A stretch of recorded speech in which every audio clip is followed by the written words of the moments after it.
لا حول ولا قوة إلا بالله العلي العظيم. أعوذ بالله السميع العليم من الشيطان اللعين الرجيم. بسم الله الرحمن الرحيم.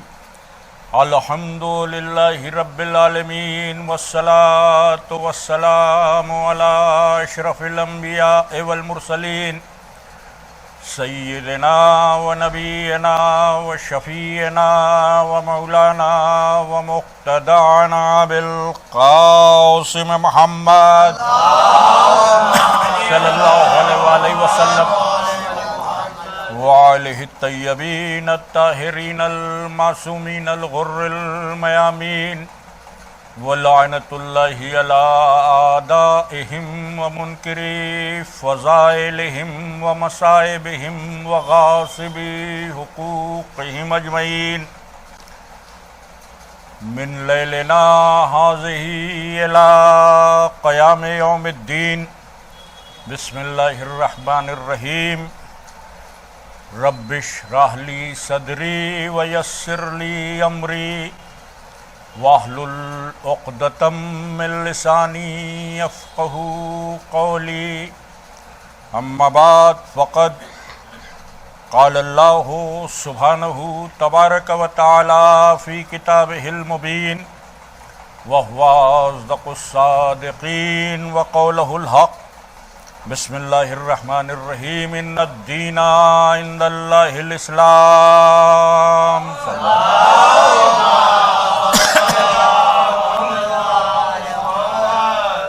برادران ایمانی، سورہ آل عمران کی 19ویں آیہ کریمہ کا ابتدائی ٹکڑا، جس کے ذیل میں آپ حضرات کی خدمت میں گفتگو کر رہا ہوں، اور اس عزاخانے میں آج یہ تیسرا خطاب ہے، اور آپ کی خدمت میں اس کے ذیل میں یہی عرض کرنے کی کوشش کی جا رہی ہے کہ اسلام دنیا کا سب سے بہتر دین ہے، اس سے کسی کو کوئی انکار نہیں. تو جب اس سے انکار نہیں ہے کہ اسلام سب سے بہتر دین ہے، تو اس کا لازمی نتیجہ یہ ہونا چاہیے کہ مسلمان سب سے بہتر انسان ہوں. اگر اسلام سب سے اچھا دین ہے تو مسلمان سب سے اچھے لوگ ہونا چاہیے، اس لیے کہ سب سے اچھے دین کو فالو کر رہے ہیں. لیکن ایسا ہے نہیں. جب ہم پوری دنیا کی تاریخ پہ نظر ڈالتے ہیں تو دوسرے کیا تیسرے درجے کے انسانوں میں بھی ان کا شمار نہیں ہو پاتا. تو اگر یہ صورتحال ہے تو دو ہی باتیں ہیں، یا تو نعوذ باللہ خاکم بدہن اسلام میں کوئی کمی یا مسلمان میں کوئی کمی ہے. تو کوئی مسلمان یہ ماننے کو تو تیار نہیں ہوگا کہ اسلام میں کوئی کمی ہے. کوئی بھی مسلمان ہو وہ یہ نہیں مانے گا کہ اسلام میں کوئی کمی ہے. تو کمی مسلمان میں ہے. اب جب مسلمان میں کمی ہے تو اس کمی کو دور کرنا مسلمان کا فرض ہے کہ نہیں؟ یہ میرا سوال ہے سارے مسلمانوں سے، کیونکہ یہ گفتگو جنرل طور پر سارے عالم اسلام سے ہے، کسی ایک فرقے کے لیے نہیں ہے، کسی ایک مسلک کے لیے نہیں ہے. کوئی یہ سوچے کہ یہ بات میں صرف شیعوں کے لیے کر رہا ہوں، نہیں، شیعوں کے لیے بہت زیادہ بات کرنے کی ضرورت ہی نہیں ہے. جن کے دل میں محبت حسین ہے ان کی دنیا چاہے جیسی ہو، آخرت بہرحال بہتر ہے. اس لیے ان کی طرف سے کوئی فکر نہیں ہے. ہو سکتا ہے دنیا خراب ہو سکتا ہے دنیاوی طور پر ہم کمزور ہو سکتا ہے ہم مالی طور پر اتنے مضبوط نہ ہوں، لیکن کم سے کم محبت حسین کا ایک فیض یہ ہے کہ ہم میں رحم دل لوگ پائے جاتے ہیں. محبت حسین کے ایک فیض یہ ہے کہ ہم میں ظالم نہیں پائے جاتے ہیں. یہ محبت حسین کا فیض ہے. محبت حسین کا ایک سب سے بڑا فیض یہ ہے کہ پوری دنیا میں مسلمانوں کے مختلف فرقوں میں دہشت گرد مل جاتے ہیں، ہمارے فرقے میں نہیں ملتے.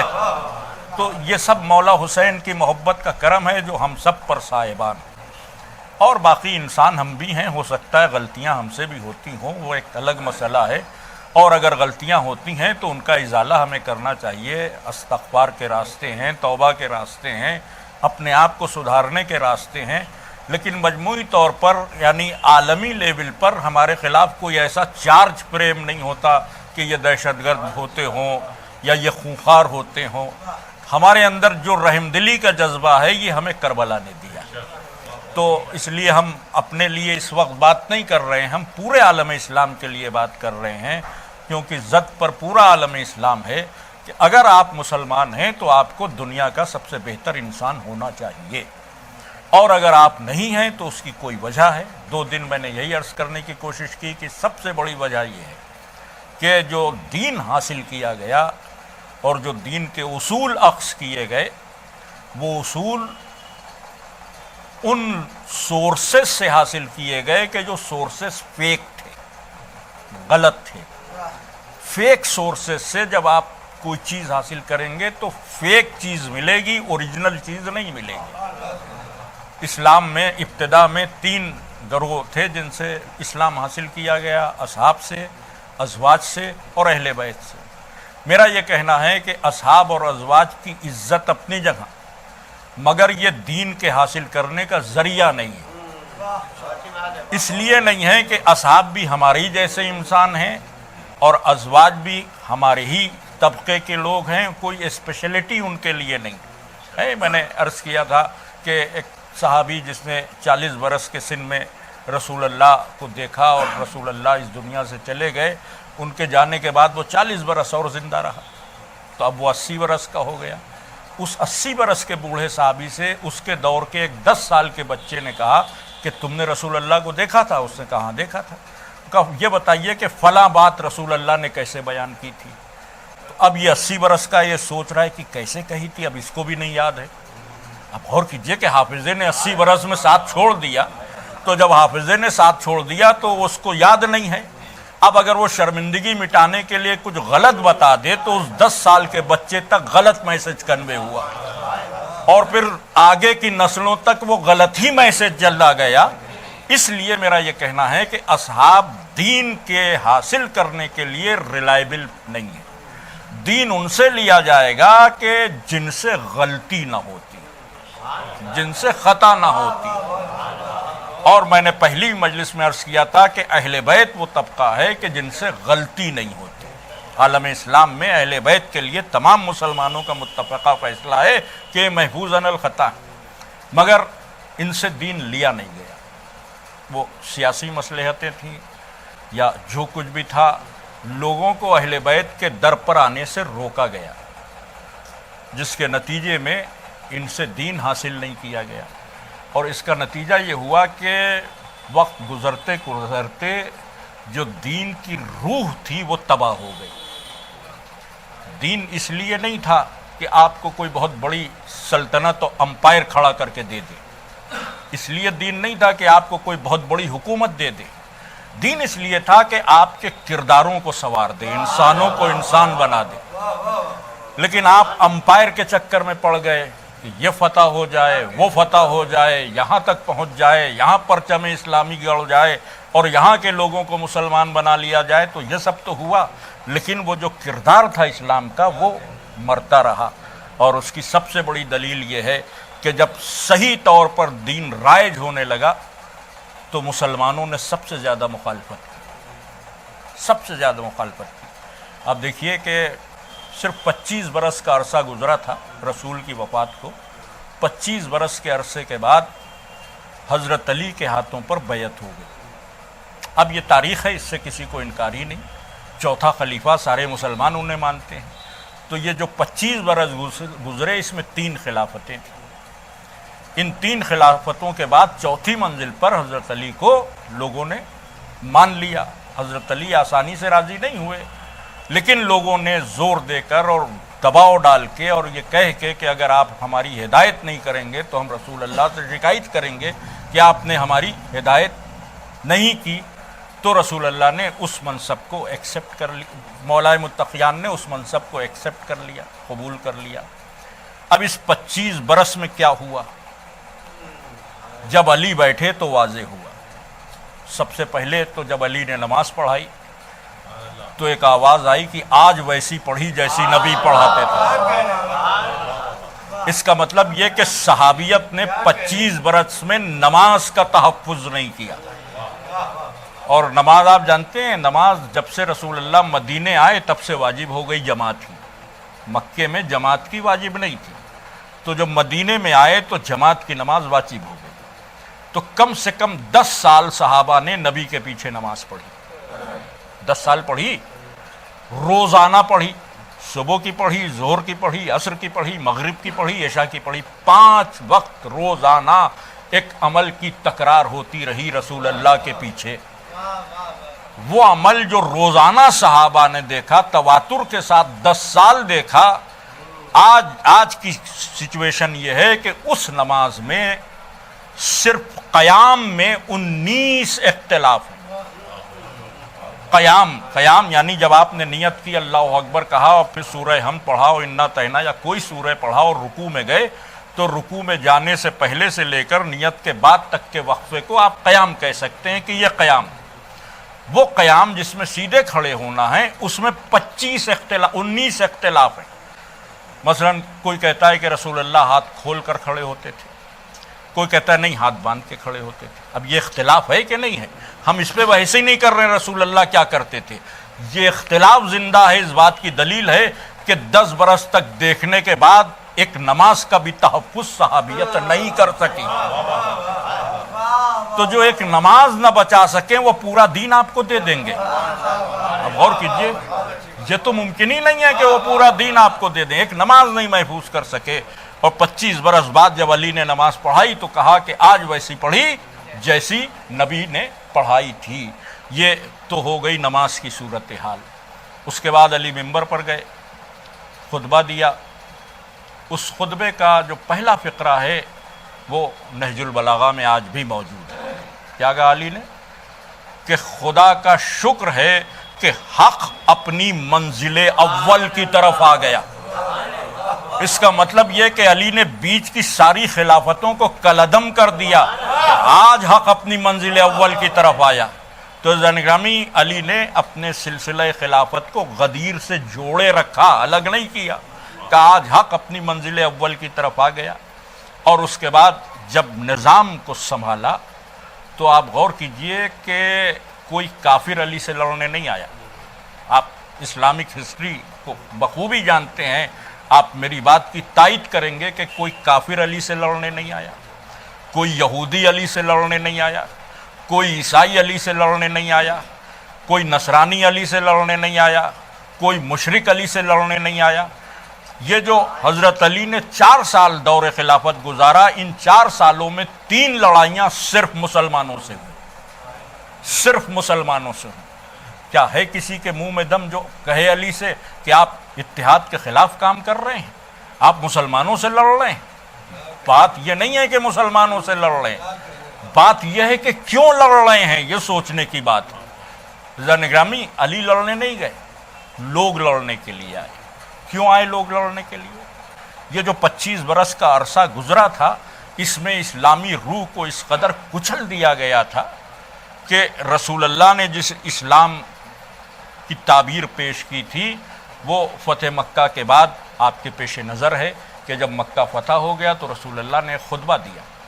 اس خطبے میں کہا کہ کسی کالے کو کسی گورے پہ کوئی فوقیت نہیں، کسی عرب کو کسی عجم پہ کوئی فوقیت نہیں، کوئی زمانے جاہلیت کا خون روا نہیں ہے، سب معاف کر دیے گئے، کوئی جنگ نہیں، کوئی جھگڑا نہیں۔ اب عزت کی بنیاد خاندان نہیں ہوگا، اب عزت کی بنیاد قبیلہ نہیں ہوگا، اب وہ باعزت ہوگا جو صاحب تقویٰ ہوگا۔ تو اسلام کی روح کیا کہہ رہی تھی کہ عزتیں تقوی کی بنیاد پہ ملیں گی۔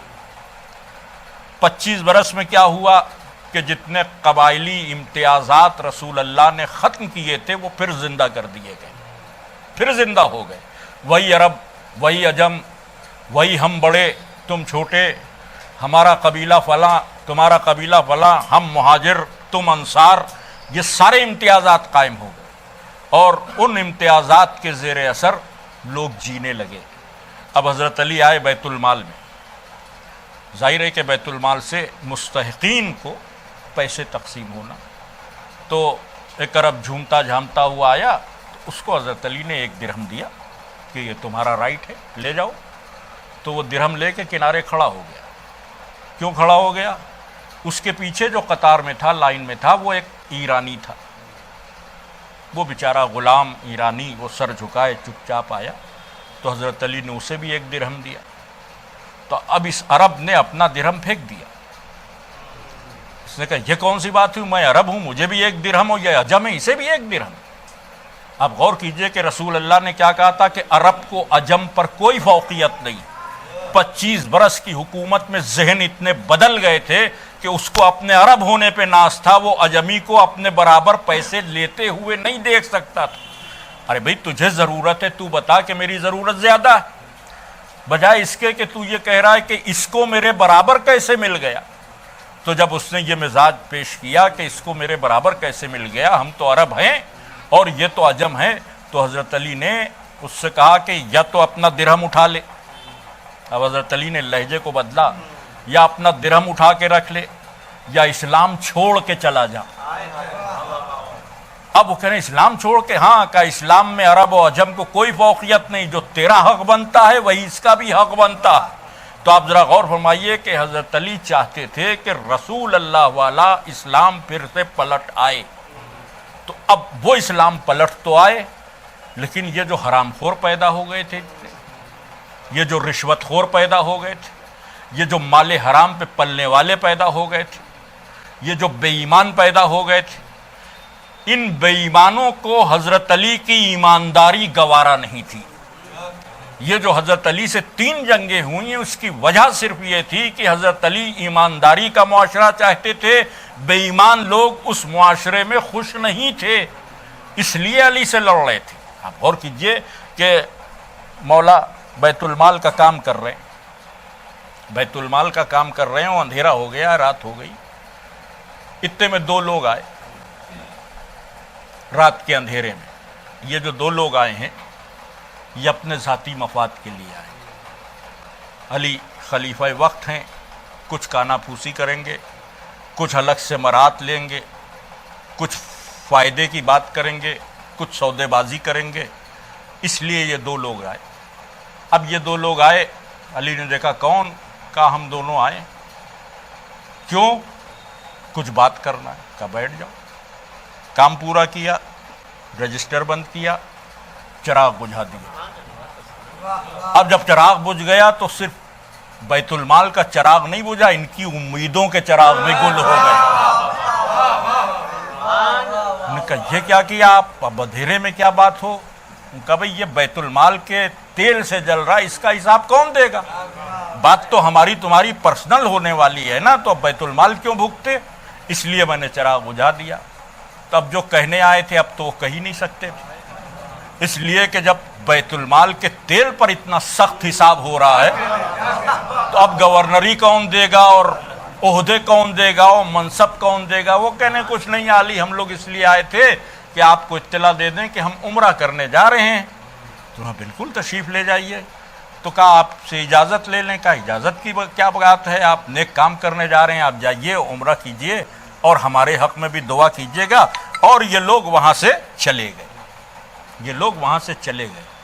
آئے تھے گورنری لینے، لیکن جب تیل کا حساب ہوتے دیکھا تو پھر سارے چراغ اپنے آپ بجھے اور چلے گئے. اب جو گئے تو پھر لوٹ کے نہیں آئے. اب یہ 2 لوگ گئے تھے عمرہ کرنے، لوٹ کر علی کے پاس آنا چاہیے تھا نا. اب یہ لوٹ کے نہیں آئے. ایک بی بی کو اپنے ساتھ بہکا کے لائے، وہ مدینے نہیں بصرے آئے. اب غور کیجئے کہ پورا جنگ جمل کا میدان سجا دیا گیا. کیوں سجایا گیا؟ اس لیے کہ علی نے گورنری نہیں دی.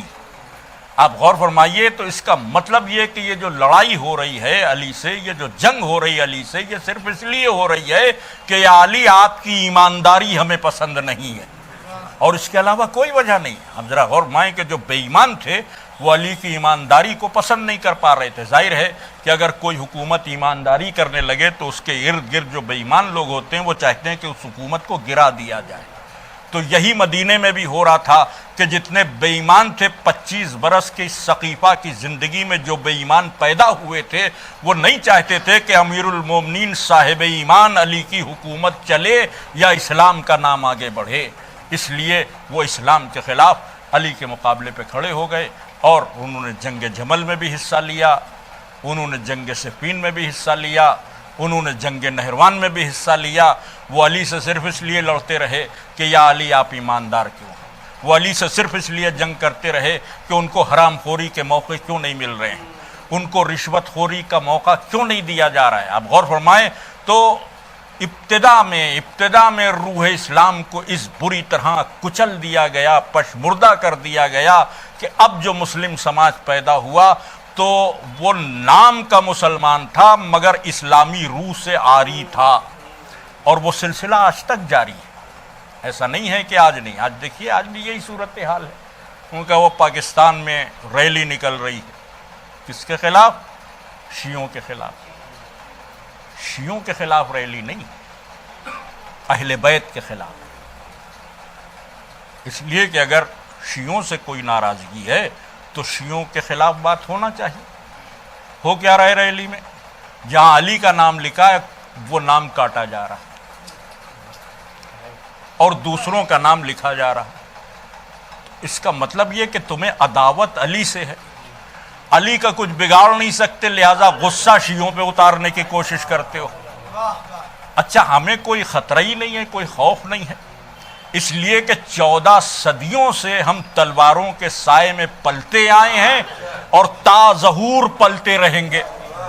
بھئی زیادہ سے زیادہ ہمیں مار ہی تو دو گے، قتل ہی تو کر دو گے، تو یہ ہمارے لیے کوئی مسئلہ ہی نہیں، یہ ہمارے لیے کوئی مسئلہ ہی نہیں ہے کہ کوئی ہمیں مار دے یا کوئی ہمیں قتل کر دے یا کوئی ہماری زندگی ہم سے چھین لے۔ آج سے تھوڑی چھینی جا رہی ہیں۔ زندان کی دیواریں تھیں تو پس دیوار ہم لوگ تھے، خون کے گارے بنائے جا رہے تھے تو خون ہمارے بچوں کا شامل ہو رہا تھا، زائرین کو قتل کیا جا رہا تھا تو ان قتل ہو جانے والوں میں ہم ہی تھے، سادات کی نسل کشی کی جا رہی تھی تو ان سادات پہ ہم ہی تھے۔ حجاج کے قید خانے سے اس کے مرنے کے بعد 1 لاکھ سادات برآمد ہوئے، 1 لاکھ سادات صرف حجاج کے قید خانے میں تھے۔ وہ بیچارے کس عالم میں تھے کہ ان کے جسموں پر لباس تک نہیں باقی بچا تھا۔ تو ہم نے تو زندگی مصیبتوں ہی میں گزاری ہے، اور اس کی ہم پرواہ بھی اس لیے نہیں کرتے ہیں کہ ہمیں معلوم ہے کہ حسین ابن علی کے صدقے میں آخرت روشن ہوتی ہے۔ تو اگر دنیا پہ عرصہ حیات تنگ بھی کر دیا جائے تو بھی ہمیں کوئی فکر نہیں ہے۔ اور پھر کربلا نے تو موت کو ہمارے لیے کھلونا بنا دیا۔ قسم خدا کی اگر کربلا نہ ہوتی تو شاید ہم کو جینے کا حوصلہ ہی نہ ہوتا۔ کربلا ہی تو ہے کہ جو ہمیں ہر ظلم کے آگے کھڑے ہونے کی صلاحیت عطا کرتی ہے، چھوٹے سے چھوٹا ظلم ہو یا بڑے سے بڑا ظلم ہو۔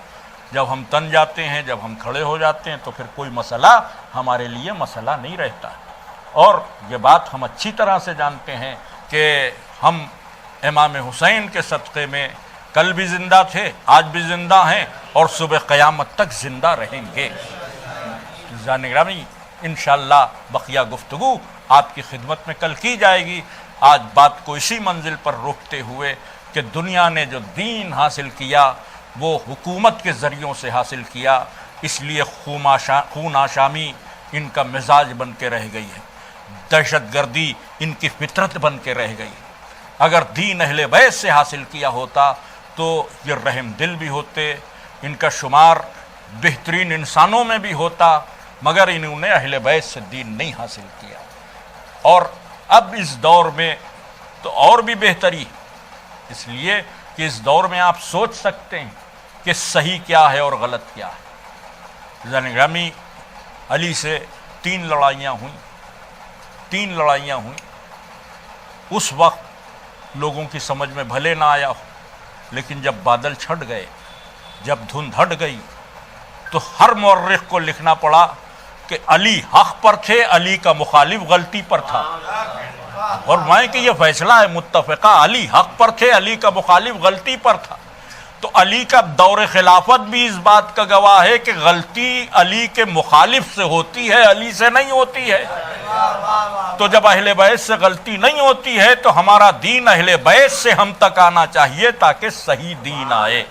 صلوات بھیجو محمد۔ ہمارا دین اہل بیت سے آنا چاہیے تاکہ ہم تک صحیح دین پہنچے۔ بس عزیزان گرامی، اور اب تو اندھیرے کی شکایت بھی نہیں ہو سکتی، اس لیے کہ حسین نے کربلا میں شہادتوں کے 72 سورج جگمگا دیے۔ اب اندھیرے کا کیا شکوہ ہے؟ صرف کربلا کی روشنی میں آپ حق بھی پہچان سکتے ہیں اور باطل بھی پہچان سکتے ہیں۔ اور اس کربلا کی روشنی کو اس قدر عام کر دیا سید سجاد نے کہ آج ہر ہر گوشے میں کربلا ہے، ہر ہر دل میں کربلا ہے۔ اب غور کیجئے کہ جب کربلا کی لڑائی ہو رہی تھی تو ایک میدان تھا کربلا کا۔ اگر زمین کے نقشے پہ اس میدان کو دیکھیں تو ایک پوائنٹ، آپ جب میپ پہ دیکھیں گے تو کربلا ایک پوائنٹ پہ ایک لڑائی لڑی جا رہی تھی۔ لیکن جب لڑائی ختم ہوئی تو اتنا وسیع بنا دیا اس لڑائی کو ہمارے چوتھے امام نے کہ اب ہر دل میں کربلا ہے، ہر ذہن میں کربلا ہے، ہر گھر میں کربلا ہے، ہر موقع پہ کربلا ہے، ہر منزل پہ کربلا ہے۔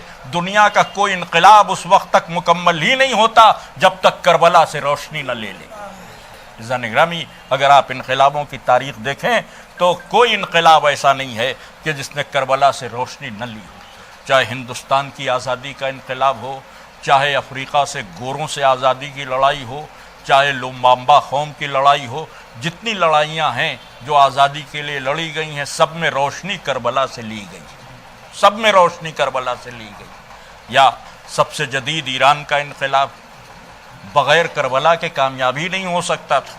کربلا ہے کہ جس نے انقلابوں کو زندگی دی ہے، اور کربلا کو گھر گھر جس نے پہنچایا ہے، آج اسی کا یوم شہادت ہے۔ عزیزان گرامی، جس نے کربلا کے بعد 35 برس زندگی گزاری، اور یہ 35 برس صرف روتے ہوئے گزارے۔ کل بھی اسی امام کا تذکرہ تھا، آج بھی اسی کا ذکر، کیونکہ کل شب شہادت تھی، آج یوم شہادت ہے جو گزر گیا۔ عزیزان گرامی، وہ امام کہ جو اشک افشانی کے ذرائع دیکھا کرتا تھا، گوسفند لے کر اگر قصاب جا رہا ہے تو وہ ڈر جاتا ہے۔ امام کہتے ہیں ڈرو نہیں، بس اتنا بتا دو کہ اسے پانی پلا لیا کہ نہیں۔ تو قصاب نے ایک جملہ کہا کہ ہم مدینے کے قصاب یہ دستور رکھتے ہیں کہ جب تک جانور پانی سے منہ نہ ہٹا لے اس وقت تک ذبح نہیں کرتے۔ بس تڑپ گئے میرے امام، کربلا کا رخ کیا بابا، مدینے میں جانور بھی پیاسے ذبح نہیں کیے جاتے۔ اے میرے مظلوم بابا، آپ کو پیاسا ذبح کر دیا گیا۔ عزیزان گرامی، یہ جو فرش عزا ہے یہ تہذیب بھی چوتھے امام نے دی ہے، اور یہ جتنی صورتحال ہیں یہ سب چوتھے امام کی تعلیم کردہ ہیں۔ یہ جو مجلس میں تبرک بٹتا ہے، اس تبرک کو بھی سب سے پہلے سید سجاد نے بٹوایا۔ عزیزان گرامی، سب سے پہلے چوتھے امام نے اس تبرک کو بٹوایا۔ اکثر ہم سے لوگ کہتے ہیں، جوش میں کہہ دیتے ہیں کہ عزاداری تو بس اسی طرح کیجئے جیسے سید سجاد کرتے تھے۔ آپ یقین جانیے کہ اس طرح کوئی عزاداری کر ہی نہیں سکتا۔ صرف ایک مثال دے کر میں بات کو آخری منزل تک پہنچا دوں، ذرا سا محسوس کیجئے کہ جب سے آپ نے ہوش سنبھالا ہے کتنے محرم کیے ہیں۔ ہر ایک کی اپنی زندگی میں ہوش میں کچھ محرم ہے، ہمارے بھی آپ کے بھی۔ ہم پورے محرم 2 مہینے 8 دن کی بات نہیں کرتے، صرف 10 روز، پہلی محرم سے 10ویں محرم تک۔ بچپن سے آپ نے کتنے بھی محرم کیے ہوں سب آپ کے ذہن میں ہوں گے۔ یاد کیجئے گا، سوچئے گا، کوئی 10 دن آپ کی زندگی کے محرم کے، کوئی 10 دن کبھی ایسے گزرے کہ جس میں آپ مسکرائے نہ ہوں؟ عجب سوال ہے میرا، سوچئے گا کہ کوئی 10 دن ایسے گزرے کہ جس میں آپ مسکرائے نہ ہوں۔ محرم کا چاند ہوا، بڑی بوڑھیوں نے چوڑیاں بڑھا دی، چاند دیکھ کر ہم نے اپنی ماؤں کو اور بزرگ عورتوں کو روتے ہوئے دیکھا، سب کچھ ہے، لیکن 10 دن میں ہم خطاکار گناہگار لوگ ہنسنا نہیں چاہیے، مگر کبھی کبھی ایسا بھی موقع آ جاتا ہے کہ کوئی منظر دیکھا، مسکراہٹ آ گئی، کسی کی بات پہ ہونٹوں پہ ہنسی آ گئی، تو آپ ذرا سوچئے کہ ہم 10 دن نہ چاہتے ہوئے بھی ہنسی روک نہیں پاتے، یہ ہم، اور سید سجاد 35 برس مسکرائے نہیں، 35 برس کی زندگی میں مسکرائے نہیں۔ زنگامی کوئی کیا مقابلہ کرے گا اس امام کا کہ جس نے 35 برس یوں گزار دیے کہ ہونٹوں پہ تبسم نہیں آیا، 35 برس میں صرف ایک بار مسکرائیں، بس ایک بار۔ یہ معمولی مرحلہ نہیں ہے کہ میرا امام اس طرح زندگی گزار رہا تھا کہ 35 برس تک زندہ رہا اور بس ایک بار مسکرایا۔ زنگامی وہ بھی کب مسکرائے؟ کربلا کے واقعے کے 6 برس کے بعد، سن 61 ہجری میں واقعہ کربلا ہوا، 63 ہجری میں یزید واصل جہنم ہوا، 66 ہجری میں حضرت مختار نے قیام فرمایا، 67 ہجری تک حضرت مختار انتقام لیتے رہے حسین کے قاتلوں سے، 67 ہجری ماہ رمضان کی 14 تاریخ کو حضرت مختار کو شہید کر دیا گیا۔ سن 67 ہجری ربیع الاول کا زمانہ تھا، 9 ربیع الاول کی صبح تھی اور امام کے اصحاب امام کے ساتھ بیٹھے ہوئے تھے، ناشتے کا وقت تھا، دسترخوان لگا تھا۔